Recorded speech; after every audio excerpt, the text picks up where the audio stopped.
नमस्कार, मेरा नाम है गौरव और आप देख रहे हैं टीवी 24 नेटवर्क। पहलगाम में हुए आतंकी हमले के बाद से हर दिन भारत और पाकिस्तान को लेकर कुछ ना कुछ चल रहा है। हर दिन एक नई अपडेट आ रही है, जहां पर सबसे पहले इस हादसे के तुरंत बाद भारत सरकार ने पाकिस्तान पर कड़ा रुख अपनाते हुए 23 अप्रैल को सिंधु जल समझौता रद्द कर दिया था। इसके बाद अगले कुछ घंटों में डिजिटल स्ट्राइक करते हुए भारत ने पाक के कई चैनलों को भारत ने बंद कर दिया था। इसके साथ ही जितने भी पाकिस्तानी यहां पर भारत में निवास कर रहे थे, उन सबको तत्काल प्रभाव से भारत छोड़ने को कह दिया गया था। पर यह मामला सिर्फ यहां पर कहां ही थमने वाला था। पूरा भारत और भारत सरकार पाक को अंदरूनी चोट देने के साथ ही सामने से भी चोट देने की तैयारियों में जुट गए थे। जहां पर प्रधानमंत्री मोदी ने एक के बाद एक लगातार कई बैठकें की, जिसमें जहां पर उन्होंने सीसीएस की कैबिनेट मीटिंग में विदेश मंत्री एस जयशंकर, रक्षा मंत्री राजनाथ सिंह, इसके साथ ही गृह मंत्री अमित शाह और प्रधानमंत्री नरेंद्र मोदी ने आगे के लिए रणनीतियां बनाई। पर इसके अलावा प्रधानमंत्री ने अपने आवास पर एक और बैठक की, जहां पर रक्षा मंत्री राजनाथ सिंह, वायुसेना प्रमुख, नौसेना प्रमुख और सीडीएस मौजूद थे। यहां पर प्रधानमंत्री ने सभी सेना प्रमुखों को दो टूक कहा कि उन्हें पूरी स्वतंत्रता है कि वह किसी भी तरह की कार्रवाई कर सकते हैं, जो पाक के लिए लगभग युद्ध की एक खुली चुनौती थी। साथ ही आपको बताते चले कि उससे ठीक पहले नौसेना ने अपने आधिकारिक सोशल मीडिया हैंडल पर एक पोस्ट साझा की थी, जहां पर उन्होंने अपनी ही तैयारियों को उजागर किया था। जिसके बाद हर बार की तरह एक बार फिर से बालाकोट में हुई एयर स्ट्राइक की चर्चा होने लगी थी। पर पूरे मामले में अब तक भीगी बिल्ली बना पाकिस्तान की ओर से अब तक कोई बड़ी प्रतिक्रिया सामने नहीं आई थी। पर अब उनकी तरफ से भी एक बड़ी प्रतिक्रिया सामने आई है, जो कि खुद उनके रक्षा मंत्री की ओर से सामने आई है। तो इससे पहले कि मैं आपको पाक के रक्षा मंत्री की ओर से आए बयान के बारे में बताऊं, उससे पहले मेरा एक सवाल है आप लोगों से कि आखिर क्या पाक को पता भी होता है कि वह कह क्या रहे हैं, वह कह क्या रहा है और वह करना क्या चाह रहा है? तो आपका जवाब क्या होगा?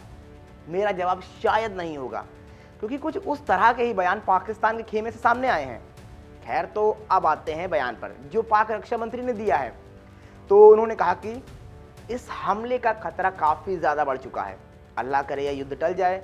इसके आगे उन्होंने कहा कि अगर भारत की ओर से कोई कार्रवाई होगी तो पाकिस्तान जवाबी कार्रवाई जरूर करेगा, इस बारे में कोई संशय नहीं होना चाहिए।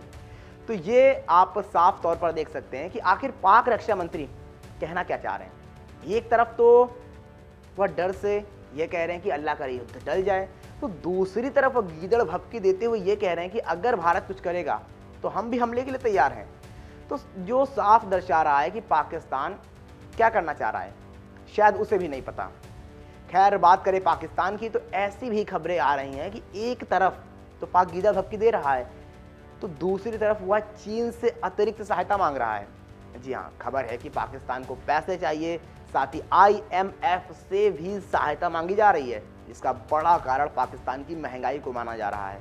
कुछ सूत्र बताते हैं कि इस समय पाकिस्तान में महंगाई ने सारे रिकॉर्ड तोड़ दिए हैं, लोग दाने दाने को मोहताज हैं, और यही कारण है कि पाकिस्तान अभी युद्ध लड़ने को तैयार नहीं है।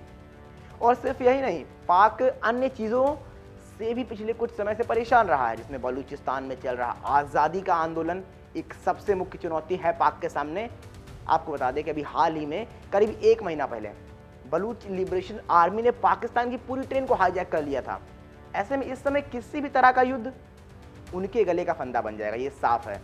तो बहरहाल देखना होगा कि आगे क्या कुछ होता है, क्या सच में भारत और पाक के बीच कोई जंग देखने को मिलती है या फिर नहीं।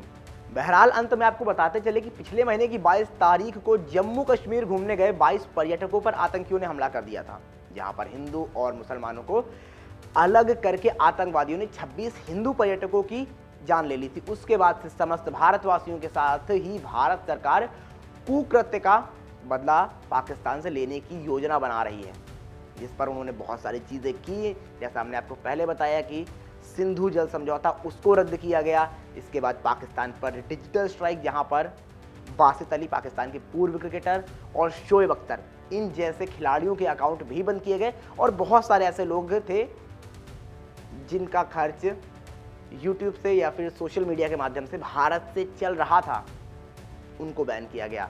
यहाँ पर बहुत सारे यूट्यूबर थे जो क्रिकेट पर बात करते थे, और बहुत से लोग थे जो एक्टर थे, सिंगर थे। इन सारे लोगों को यहाँ पर बैन कर दिया गया। और साथ ही जो यहाँ पर रह रहे थे, चाहे फिर वो एम्बेसी के लोग हों या किसी और तरह से शरणार्थी हों यहाँ पर, उनको भी तत्काल प्रभाव से कहा गया कि आप पलायन कर जाइए पाकिस्तान को। तो ये सारी चीज़ें देखने को मिली। हालांकि इसी बीच एक और मुद्दा सामने आया था, जहाँ पर एक महिला थी जो बहुत समय से यहाँ पर रह रही थी, दादी अम्मा थी। तो उनकी उम्र करीब 59 वर्ष थी और वो करीब 30-40 साल से यहाँ पर रह रही थी। तो जो 253-54 लोगों को भेजा गया था वहाँ पर, तो उनके परिवार की तरफ से ये आया था कि दादी बहुत समय से यहाँ पर रह रही हैं, इनको भारत में रहने दिया जाए। इसके बाद से उनको यहीं पर रहने दिया गया था, लेकिन बाकी लोगों को पाकिस्तान की राह दिखा दी गई थी, पाकिस्तान भेज दिया गया था। तो अब खैर देखना होगा भारत जवाबी कार्रवाई क्या करता है। क्या एयर स्ट्राइक, सर्जिकल स्ट्राइक जो हुई थी पहले, कुछ उस तरह से चीज़ देखने को मिलेगी या कुछ और होगा? आप बताइए इन सारी चीज़ों पर आपकी क्या प्रतिक्रिया है। फिलहाल के लिए इतना ही। देखते रहिए TV24 नेटवर्क।